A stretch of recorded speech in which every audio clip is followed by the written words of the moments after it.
Says he's looking into re-examining the 2019 death of Elijah McClain, a black man who died in police custody.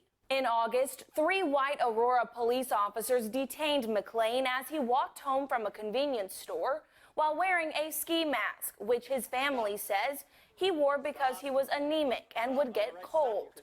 The officers said they approached McClain because of a 911 call about a suspicious person. He resisted arrest, insisting that he hadn't committed a crime. No, I am an introvert. Please respect the boundaries that I am speaking. Stop tensing up. Stop. Relax. Stop. I'm going home. Relax, or I'm going to have to change this situation. In body camera footage, McClain tells officers he was resisting because he was trying to stop his music. The officers, who say he reached for a gun, force McClain to the ground and request more units. They threaten him with a stun gun and later with a police dog. McClain repeatedly says he cannot breathe. No. I just don't like going home. I'm just different. I'm just different. That's all. That's all I was doing. A police report says McClain briefly lost consciousness while in a chokehold. The officer released him and McClain struggled again. Paramedics arrived and sedated him with ketamine.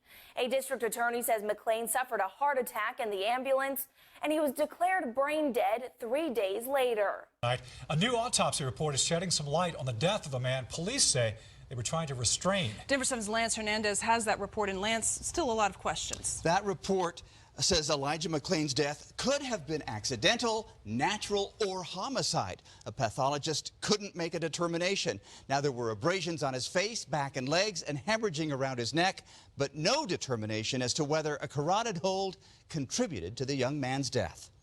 This report says 23-year-old Elijah McClain died of undetermined causes after police confronted him while he was walking home from a convenience store. A caller told police the man looked suspicious, that he was wearing a ski mask and waving his arms. Do police have a right to stop somebody who looks suspicious to somebody? You know, the police certainly could have stopped him and said, "Hey, sir, what are you up to?" Attorney Mari Newman says if police had done that, McClain would still be alive.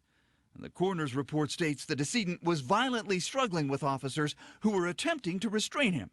Most likely, the decedent's physical exertion contributed to death. It's unclear if the officers' actions contributed as well. The report also says it's unclear whether McClain aspirated vomit while restrained. We know that first responders administered a ketamine injection and that McClain later suffered a heart attack. There's absolutely no evidence that Elijah ever resisted. The officers involved were wearing cameras, but somehow those cameras became dislodged.